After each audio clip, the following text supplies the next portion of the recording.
Amém. Graças a Deus por estarmos aqui. Vamos hoje estudar o quarto mandamento. Quem sabe aí sobre o que é o quarto mandamento? Quem lembra?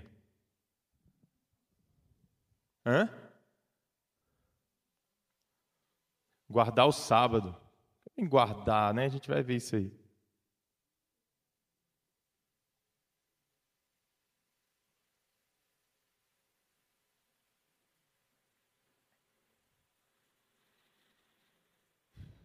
Mas eu queria começar relembrando e a gente vai ler o texto de Êxodo 20 um pouco mais à frente. Vamos orar?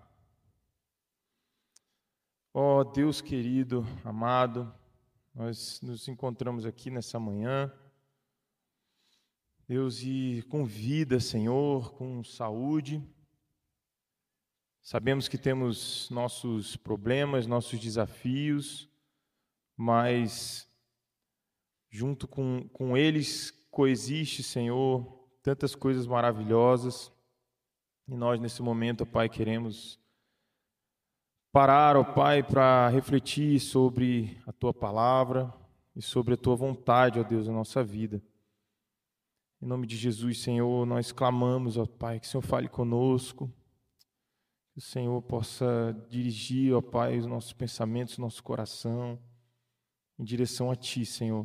Resgata-nos, ó Deus, de nós mesmos, em nome de Jesus. Amém. Então, os 10 mandamentos, como a gente falou, dentre tantos outros, 613, eles se dividem aí em morais, cívicos, cerimoniais e jurídicos. E a gente vê nesses 10 aqui uma perspectiva bem abrangente, bem profunda dos morais, né? Então, olha que interessante. A gente fala que os mandamentos, a gente já desenvolveu aqui algumas vezes, eles são revelações sobre Deus, né? Então, realizar os mandamentos de Deus e meditar sobre eles é conhecer a Deus e a sua vontade. E falando nisso, a gente começa a perceber, são 10 mandamentos que já de cara já revelam a cruz. Como assim? A gente tem os 4 primeiros no sentido vertical, da nossa relação com Deus, diretamente, os 4 primeiros. E do 6º até o 10º, na horizontal, que é a nossa relação com os nossos semelhantes, né? Então aí a gente já começa a ver uma revelação do que é a cruz, né? E de que maneira se intersecciona essas duas perspectivas, né? A importância da cruz, né? E, enfim, tem tanta coisa maravilhosa para a gente pensar, mas eu sei que se eu ficar demais aqui, eu acabo indo longe, né? Nessas referências assim, porque realmente são incríveis. Bom, então a gente começa o capítulo de Êxodo 20 falando ou ouvindo Deus dizer o seu querigma, ou seja, a boa nova. Qual é a boa nova? Versículo 2: Eu sou o Senhor, o teu Deus, que te tirou do Egito, da terra da escravidão. E aí, como a gente já falou, é um momento de uma aliança, ou seja, de algo construído porque não se faz em cima de coisas que não se fariam naturalmente. A aliança, como a gente já conversou, tem a ver com isso, né? O casamento, por exemplo, é uma aliança sobre coisas que não se fariam naturalmente, né? Então a gente tem certos compromissos com a aliança. Então o que Deus traz aqui para a gente, como trouxe para o povo de Israel ali naquele tempo, é uma aliança para poder mostrar, de fato, o que é ser imagem de Deus, o que é ser segundo o propósito, a criação de Deus. E a gente vai perceber ele já começando falando aqui, eu sou o Senhor, teu Deus, que te tirou da terra do Egito. Ou seja, ele é o nosso Deus, né? E quem é esse Deus? A gente começa já a se perguntar. Bom, você não vai conseguir me limitar tão fácil, você não vai. Então, é o seguinte, vou te dando dicas. Foi eu que te tirei da terra do Egito. Lembra como foi? Lembra aquela coisa maravilhosa? Pois é daí para mais, né? Então é Deus falando para a gente essa boa nova, esse querigma, ele também diz o seguinte, que não é por merecimento, é por pura graça, né? Pura graça. E aí a gente começou lendo o primeiro mandamento, que é justamente a base da nossa relação pessoal com Deus, é tê-lo como Deus, né? Depois a gente viu o segundo mandamento, que é para a gente evitar coisificar Deus. Então, nesse processo, e aí uma coisa que a gente viu foi a relação entre fé e obra, né? Beleza, você creu que Ele é o seu Deus, mas agora, ao viver, você pode correr o risco de tornar as coisas, sabe, suas obrigações, aquilo que você se dedica a fazer e tal, em Deus. Né? Seu propósito muda. Você para de olhar para Deus como aquele que tirou da terra do Egito, aquele que faz coisas maravilhosas, né? e imensuráveis, ilimitadas, e você começa a transformar os seus objetivos do dia a dia em Deus, em ídolos. Né? Ou, como a gente falou, você simplesmente começa a usar Deus para cumprir a sua vontade, o que também é transformá-lo em ídolo. Né? Então Deus traz esse segundo mandamento, que é justamente a gente não fazer nenhum ídolo, nenhuma imagem, né? E agora, na semana passada, né, a Camila trouxe sobre o terceiro mandamento. E que, enfim, a gente pode pensar assim, a gente não anular Deus, não tornar o nome de Deus nulo, não anular Deus. Como é que a gente faz isso? Ela trouxe várias maneiras da gente fazer isso, né? Um exemplo muito claro, e eu sempre gosto de falar sobre isso, é Moisés diante da sarça ardente, né? E como é que ele se achega aquilo lá? Ele precisa tirar as sandálias do pé, ele precisa tomar conta de que ele está em solo sagrado, sabe? Isso é considerar Deus, isso é não tomar o nome de Deus em vão. Então Deus nos chama para uma consciência, né, de que Ele está presente. Isso muda tudo. Então, é interessante, já falou o nome de Deus aqui, né? Que foi traduzido como Yahvé, Elohim e outras maneiras, mas o Yahvé é o tetragrama, né? 4 sons. Aí tem um teólogo que fala do Yod, Re, Vav, Re, que com essas 4 letras a gente está o tempo inteiro respirando. É meio viagem, né? Mas é interessante pensar, não é antibíblico, mas ele faz uma coisa assim, Yod, Re, inspiração, expiração, né? Como se estivesse falando o nome de Deus. Isso nos chama a atenção nesse mandamento também, porque se a gente está vivendo, a gente não vive sem o agir de Deus, né? A palavra diz que nós vivemos e nos movemos nele. Né? Então não tem como haver existência fora de Deus. Então já começa daí. A partir do momento que como a Camila trouxe também, ele se permite ser negado. Isso é muito incrível, né? Porque na própria respiração a gente está falando o nome de Deus, a gente está vivendo Deus. O movimento é por Deus. Então tornar o nome de Deus em vão, sabe? Você simplesmente ignorar isso, né, de diversas maneiras, e transformar o que seria glorificar o reconhecimento de Deus em anulação de Deus. Deus não existe. Às vezes eu não falo com as palavras, mas eu vivo como se não existisse também, né? Bom, e hoje chegamos no quarto. É interessante perceber mais um detalhe nesses 3 mandamentos, como eu falei, né, os 4 nessa vertical da cruz, né? todos eles fazem menção a seu Deus, o tempo inteiro. Então, é sempre essa relação entre fé e obras. Beleza, lá no primeiro, ele diz, não terás outros deuses além de mim, além do seu Deus. Né? Então, essa relação, eu tenho Deus. Né? E aí, eu vou viver. Ao viver, não faça imagens, né? Porque eu, o Senhor, teu Deus, sou Deus zeloso e tal, e tal.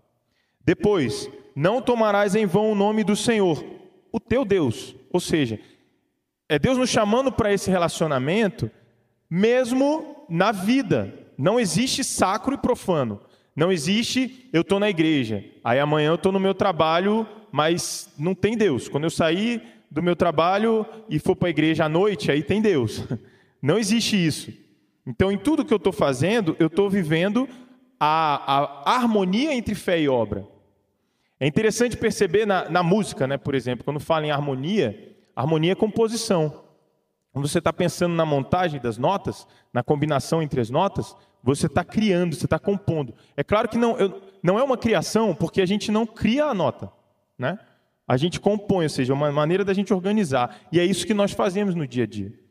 Quando a gente está organizando a nossa vida, quando a gente está caminhando, quando a gente está pensando, quando a gente está fazendo o que a gente faz, a gente está compondo, a gente está usando as nossas habilidades, né, o nosso conhecimento para compor coisas. E isso, lembre-se do seu Deus. Né? Então, esses 4 mandamentos, eles estão sempre falando isso, trazendo essa relação nossa, né, na vertical com Deus. E aí a gente se pergunta, mas horas, se eu não posso coisificar Deus, enxergar Deus, né? Seria tão fácil, né? Ah, meu Deus, né? Tá aqui, né? Vivo por Ele, eu acordo, olho para Ele, eu passo o dia inteiro olhando para Ele, eu vou dormir, eu olho para Ele, né? Deus fala, não faça isso. Mas Deus fala também assim, não anule Deus, lembre do seu Deus, saiba que Ele está. Ele é o eu sou, Ele está, Ele é, né? Ele está em toda parte. Lembre disso. Não viva em vão. Não viva por nada. Né? Percebem a relação? Não transforme as coisas que você faz em Deus, mas também não viva por nada. Ou seja, busque Deus. Quem é esse Deus? A grande questão que ele está falando aqui é, busque me conhecer. Mais uma coisa na aula passada que a Camila trouxe para a gente, foi muito interessante, porque a gente usa o véu para se esconder, mas Deus usa véu para se revelar. Por quê?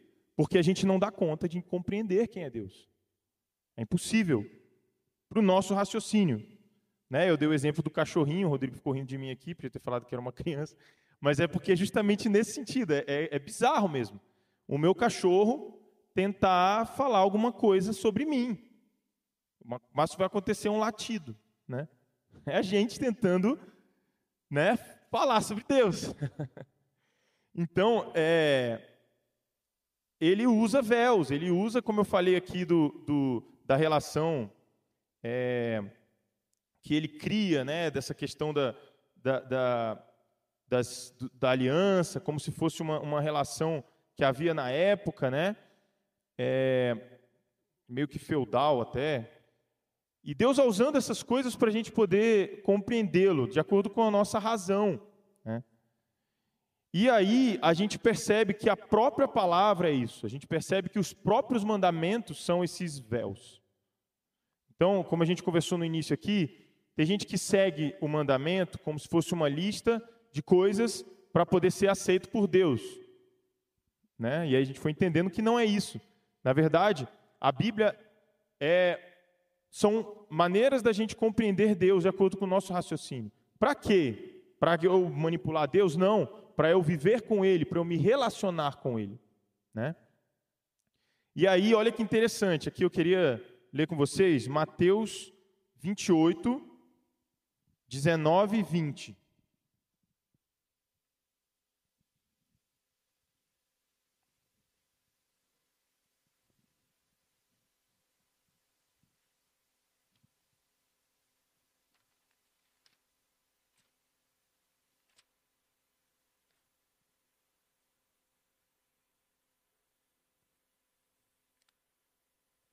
é o último capítulo de Mateus.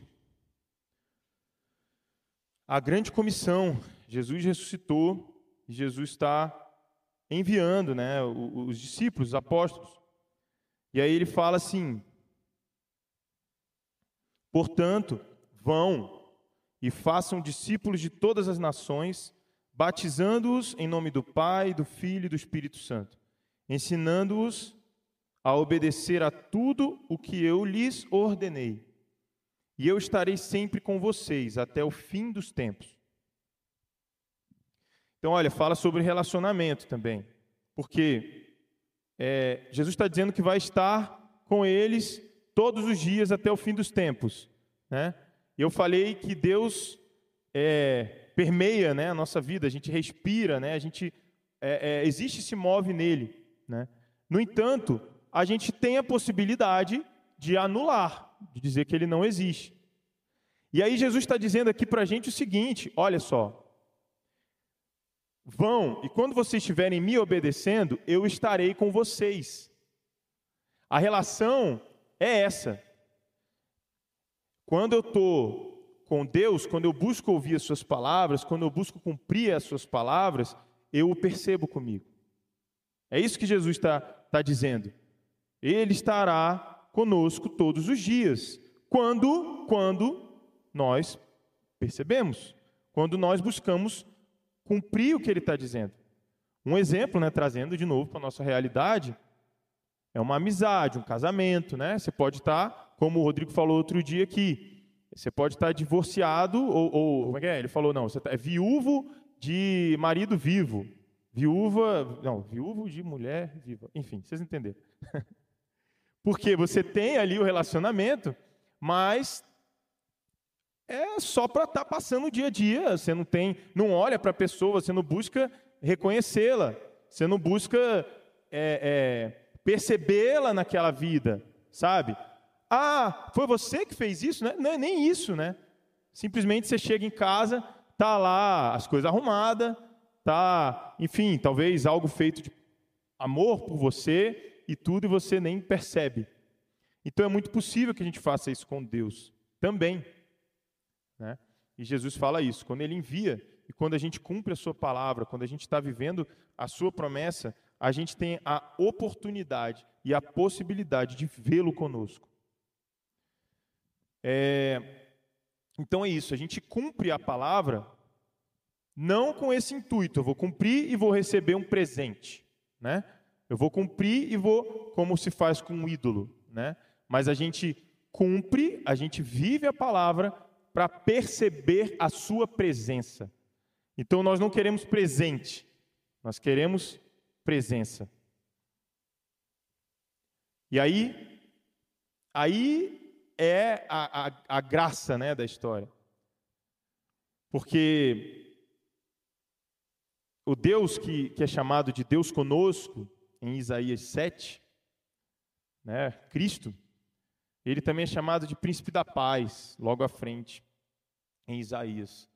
Sabe, você andar com o Senhor e você ter paz, sabe o que é dormir, sabe, botar sua cabecinha no travesseiro e ter paz?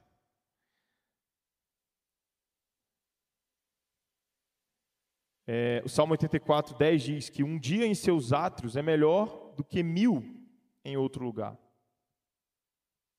Estar com o Senhor, andar com Ele, esse é o convite. Jesus também fala para a gente sobre as águas vivas, né, no interior. O que é isso? É Deus falando conosco o tempo todo. É a gente ter a revelação do Senhor em tudo na nossa rotina. É o Espírito Santo dando sentido à sua existência. A gente tem essa maneira de viver, que é uma maneira que a Bíblia nos convida a meditação. Meditar é a mesma coisa que refletir. E refletir necessita de quê? Reflexo, né? Quando você olha no espelho, que o espelho faz? Reflete, não é? E a criação de Deus nada mais é do que um espelho. A criação de Deus não é Deus. A criação de Deus é obra. O grego chama poiesis. A criação é poiesis.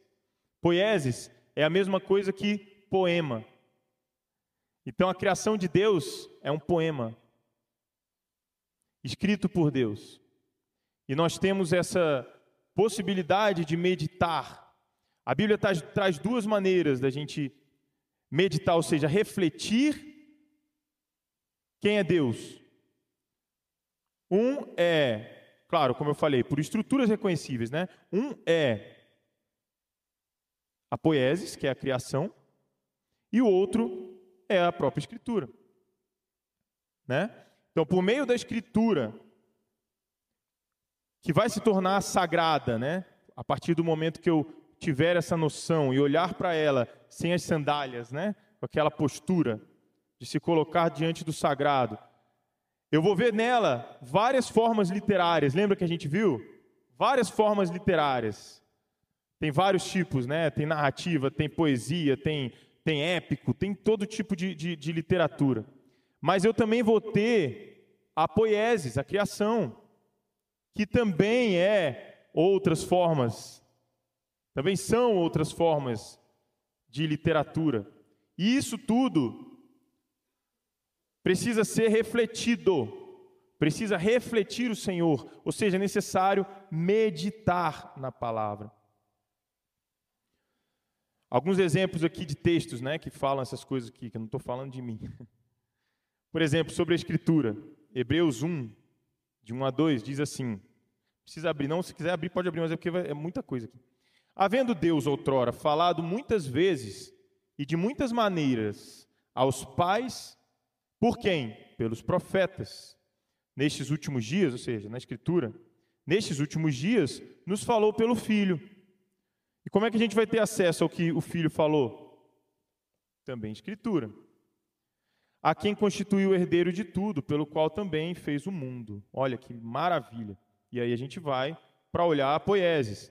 Salmo 19, né? Eu gosto muito desse salmo. Os céus proclamam a glória de Deus, refletem a glória de Deus. E o firmamento anuncia a obra das suas mãos. Um dia fala a outro dia, e uma noite revela conhecimento a outra noite. Não há linguagem nem há palavras, e deles não se ouve nenhum som. A sua linha saiu por toda a terra, e as suas palavras até o fim do mundo. Em Romanos 1, 20, porque os atributos invisíveis de Deus, assim como o seu eterno poder e a sua própria divindade, têm-se percebido desde o princípio do mundo pelas coisas que foram criadas, pela sua poiesis, de modo que eles são inexcusáveis. Então nós vivemos imersos na obra de Deus, naquilo que Deus fez, e essas coisas refletem o Senhor. Salmo 104, 24 e 25. Ó Senhor, quão numerosas são as tuas obras, todas elas fizeste com sabedoria. Cheia está a terra das tuas riquezas. Há o mar grande e espaçoso, onde há criaturas sem número, seres vivos, tanto pequenos como grandes. E o salmo todo vai desenvolvendo isso. Isaías 40.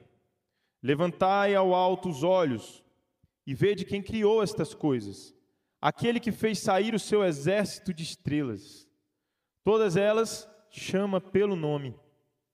Por ser ele grande em força e forte em poder, nenhuma delas faltará. Efésios 2. Pois somos criação. E agora já no grego aparece justamente essa palavra. Criação aqui é poiesis. Pois somos essa poiesis, esse poema de Deus, realizado em Cristo Jesus, para fazermos boas obras, as quais Deus preparou de antemão para que andássemos nelas. Em Colossenses 1,16. Pois nele foram criadas, de novo, poiesis, todas as coisas que há nos céus e na terra, visíveis e invisíveis, sejam tronos, sejam soberanias, sejam principados e sejam potestades. Tudo foi criado por ele e para ele. E por último, Apocalipse 21:5. E aquele que estava sentado no trono disse: Eis que faço novas todas as coisas. E acrescentou: Escreve, pois, estas palavras, que são fiéis e verdadeiras. Então, a gente sabe, meus queridos, que essa busca da humanidade pela causa de todas as coisas é real. Todo ser humano quer compreender o que está por trás da existência. Todo ser humano está atrás de desvendar esse véu, né? Qual é a causa primeira? Só que muitas vezes a gente deixa essa grande questão porque a gente não dá conta de responder e vai para as nossas coisas secundárias. Não sei se os irmãos conhecem o Tolstói, é um russo. O testemunho dele está no livro que se chama Uma Confissão. E ele fala justamente sobre isso. Um grande intelectual, desde muito cedo. Ele começou a se perguntar. E ele nessas buscas dele pelo conhecimento, ele vai nessa sede de compreender essa causa, o que é essa, de onde vem tudo, né? Como que uma árvore sai de uma semente? Como que um bebê se torna um adulto? Como, gente? Socorro, né? Ele vai na ciência, ele vai no conhecimento e ele passa a vida inteira dele naquilo. Qual a conclusão dele? Ele fala assim: a conclusão é que eu não tenho resposta. Tudo que eu vejo são só explicações das coisas como elas já são. Não existe uma explicação do que está por trás disso e nem por quê. E o que ele faz? Ele se converte. É um testemunho muito bonito, porque ele volta para Deus. Inclusive existe uma frase grega, muito antiga, para mostrar que é uma necessidade humana, né, que se chama physis cryptestai philei. Olha só como os caras pensam. A natureza, ou essa essência, ou essa maravilha que está fazendo a vida acontecer, ela ama se criptografar. Porque a gente não consegue achar, sabe? Então você vê o ser humano buscando isso desde cedo.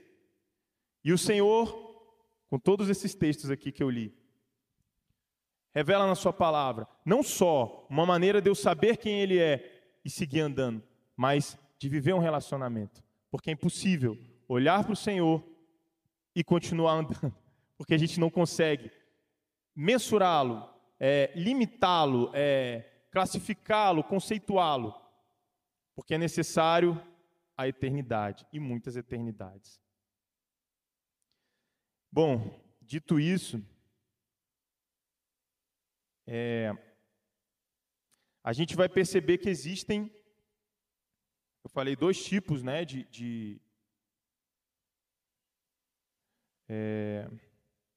duas fontes de meditações, né? Uma são as Escrituras e a outra é a criação, a poiesis, a poema de Deus.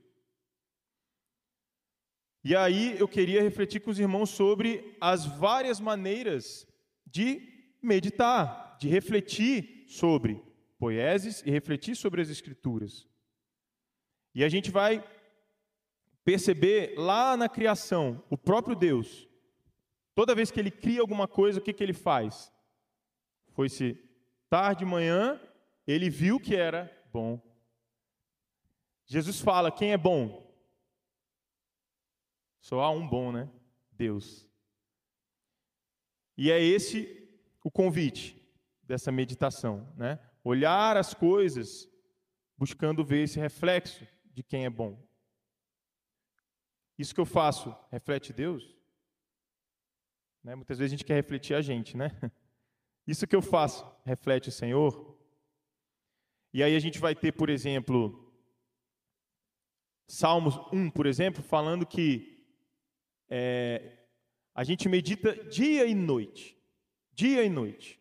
Dia e noite. Porque durante o dia A minha vida é olhar para tudo isso e perceber o Senhor, quão maravilhoso Ele é. Tudo isso que eu li, os céus, a criação de todas as maneiras, a poesia. De noite eu vou ler a palavra e aquilo me faz refletir, ou seja, perceber o Senhor. Outra maneira de meditar, fala no Salmo 19, 14. Pelas palavras e no coração. Sim, Deus nos convida para uma vida inteira. Não é uma fé racional apenas, sabe? Também não é só emocionalismo, né? Se eu não sentir, eu não faço. Não, mas é um convite para a meditação de palavras e coração. Ele nos convida para nos alegrar na palavra, nos alegrar nele. É uma palavra que a gente percebe o Senhor e isso gera na gente sentimento. Isso gera na gente emoção de nos mover em direção a Ele. Também na madrugada. Salmo 63 é outra maneira da gente meditar. E aí, né, a gente vai vendo aqui aspectos da nossa vida, perspectivas da nossa vida, que tem a ver com aquela correria, né, dia e noite, que tem a ver com sentimentos, que tem a ver com aquela madrugada que talvez você esteja sem sono por uma doença, ou preocupação, ou por saudade de Deus, sabe?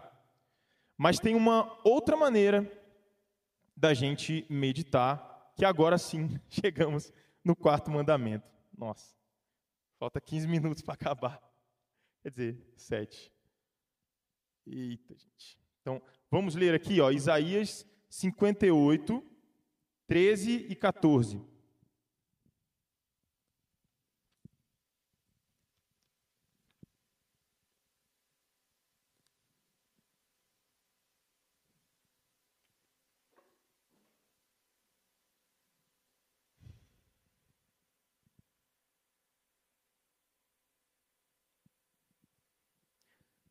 Tá, vou ler. Se você vigiar seus pés, para não profanar o sábado, e para não fazer o que bem quiser em meu santo dia. Se você chamar delícia o sábado e honroso o santo dia do Senhor, e se honrá-lo deixando de seguir seu próprio caminho, de fazer o que bem quiser, e de falar futilidades, então você terá no Senhor a sua alegria. E eu farei com que você cavalgue nos altos da terra e se banqueteie com a herança de Jacó, seu pai. É o Senhor quem fala. E aí vamos para o quarto mandamento, Êxodo 20, versículo 8.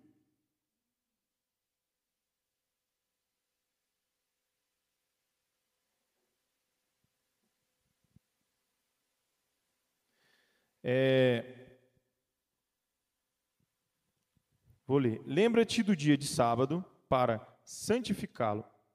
Trabalharás 6 dias e neles farás todos os seus trabalhos. Mas o 7º dia é o sábado dedicado ao Senhor, o teu Deus.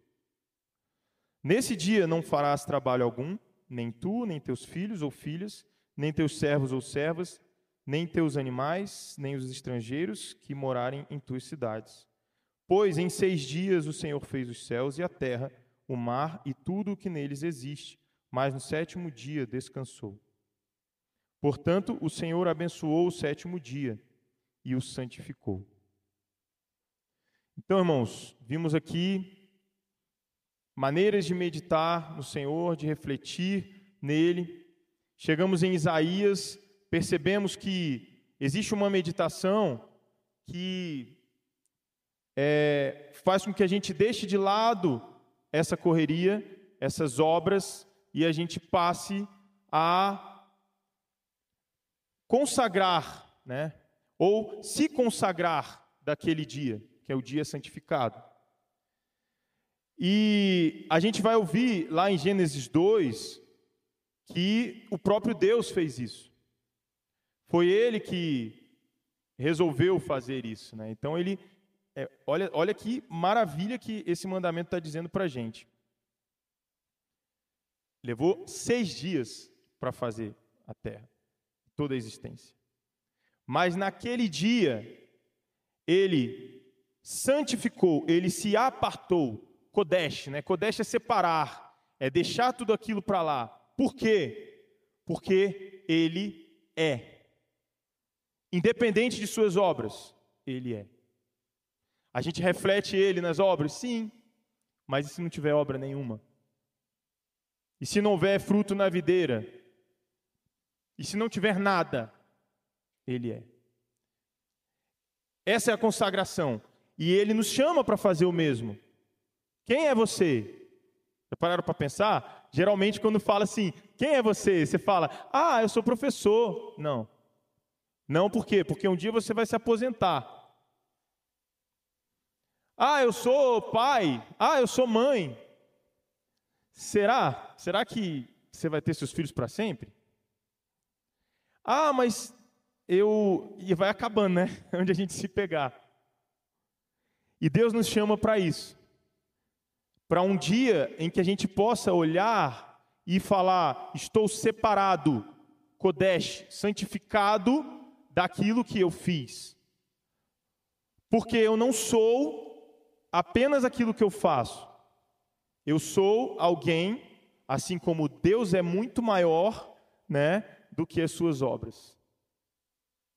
E eu posso me relacionar com Ele. E é muito interessante perceber aqui, em Gênesis 2, que nesse dia, quando Deus fala sobre parar, separar, né? Você para além daquelas coisas, não é no meio das coisas, porque isso também é meditação, por isso que eu li antes essas coisas, também faz parte meditar no processo, né?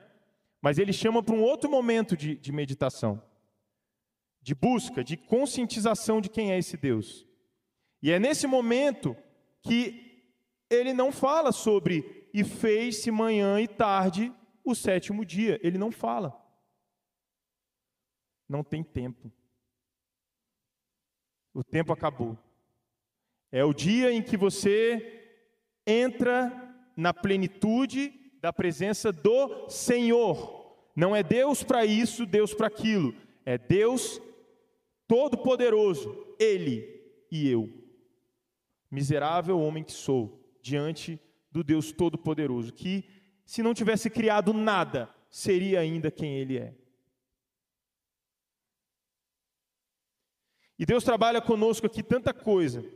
Além de nos trazer essa perspectiva, como eu falei, de meditar sobre tudo de maneira diferente, longe, distante, sabe?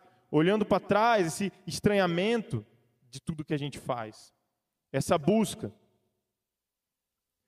E como a gente leu em Isaías, meus queridos, prestem atenção, a separação, o Kodesh, a santificação, não é você ficar com futilidades, como a gente leu em Isaías. Mas eu estou descansando, não era para descansar? Não é esse o propósito do mandamento. O propósito do mandamento é que nós possamos, como diz aqui no texto,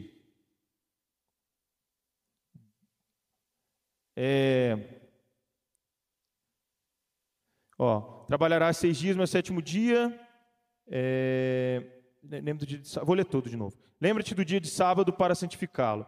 Trabalharás 6 dias e neles farás todos os teus trabalhos, mas o 7º dia é o sábado dedicado ao Senhor.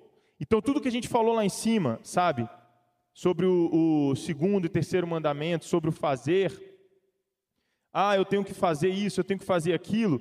Beleza, eu tenho que ter cuidado, né? Porque eu não vou transformar as coisas em Deus. E também não vou anular Deus, né?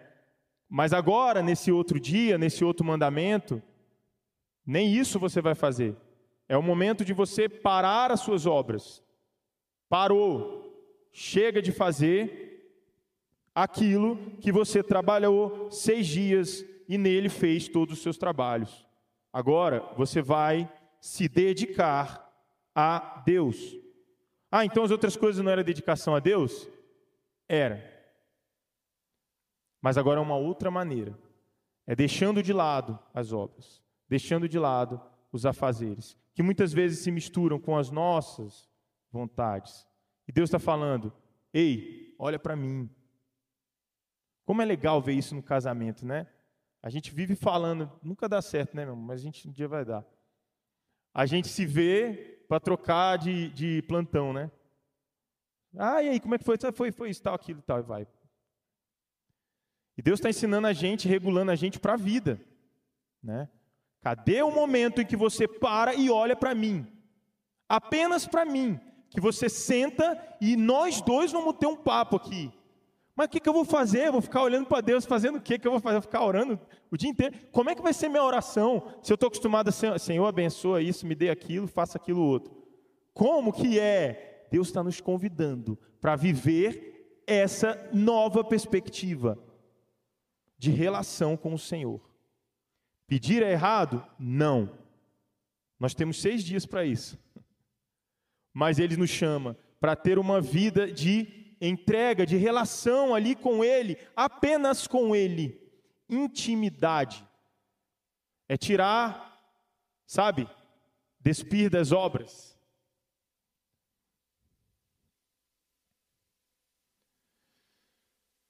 E, enfim, a gente tem certos hábitos hoje que talvez torne isso um pouco mais difícil, né? Porque o descansar hoje, a gente botar a perna para cima e ficar passando rede social, né? E aí eu volto, a Bíblia que está falando, sou eu não, ó. O 7º dia é o sábado dedicado ao Senhor, o teu Deus.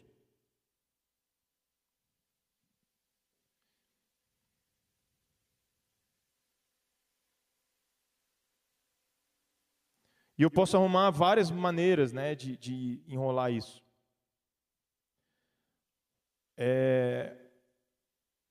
A minha tristeza é ver que muitas vezes a gente espera a ciência testificar o que a Bíblia diz para a gente começar a seguir. Já perceberam isso?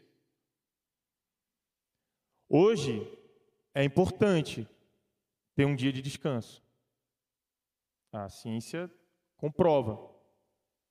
Mas a Bíblia já diz há quanto tempo? Mas ainda assim, a ciência ainda não percebeu, né? Ainda não percebeu que esse descanso não é com futilidades, como a gente leu em Isaías. Ele está nos chamando para um tempo dedicado ao Senhor. Ah, então eu vou fazer que nem Marta. Vou ficar na igreja servindo, fazendo um monte de coisa. É isso que vai ser meu sábado. Não, é isso que ele está falando também. No sábado eu vou fazer obras sociais. Pode ser que nesse momento você realmente tenha tempo para refletir. E nós temos esse mal também no nosso tempo, né? A gente nem no dia, como eu li das outras meditações, nem muito menos nem no dia a dia a gente para refletir, nem muito menos um dia inteiro. Você vai parar para ter um relacionamento. Então a gente não se apropria da vida. A nossa vida é um turbilhão, blá, blá, blá, blá, né? E a gente não para refletir, para se apropriar do que aconteceu conosco. Biblicamente isso está errado. Biblicamente nós precisamos ter o processo de reflexão o tempo todo. Refletir Deus dia e noite, né? De tudo aquilo que eu li aqui, do coração, das palavras, na poiesis, não existe a possibilidade de anular Deus da minha vida. Esse é o 3º mandamento. Ah, mas isso aqui é só eu, isso aqui não é nada com Deus. Ou, não. Se você é povo de Deus, se você é chamado por Deus, isso não existe. Não deveria, pelo menos. Senão a gente está ferindo o 3º mandamento, a gente está fugindo da ideia de que Deus está presente.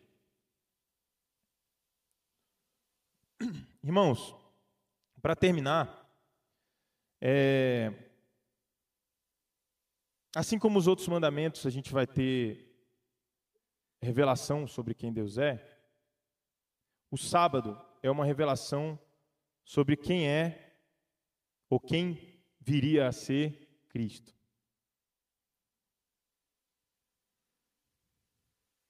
Ele revela o descanso das nossas obras. Ele revela o descanso e a eternidade com Ele. É um exercício para a gente pensar o que de fato a gente quer, né? Eu vou para o céu porque o céu vai ter ruas de ouro, porque o céu eu vou reencontrar meus parentes que morreram, porque no céu eu não vou sentir dor, eu não vou chorar. Isso são poieses. E o Senhor nos chama para olhar para Ele. Porque o sábado, esse sábado, em que a gente kodesh, separa de tudo, é justamente para que a gente veja que Ele é suficiente. Esse sábado é o nosso próprio Senhor, que durante tanto tempo, né, as pessoas buscando, por meio de sacrifícios, por meio de certas penitências, encontrar o Senhor. E é o dia que Jesus nos fala: ei, eu sou. Você não precisa, e você nem vai conseguir fazer nada para merecer. Não existe trabalho que te eleve a mim. Sou eu.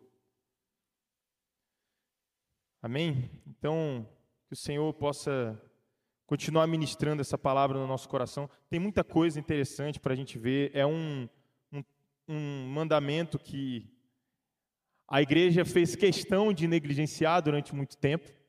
Hoje a teologia não faz mais isso. Eu não sei se é por causa da ciência, mas eu creio que mesmo por meio da ciência dizer que é necessário e que faz os teólogos ressuscitarem a palavra, é o Espírito Santo agindo, né?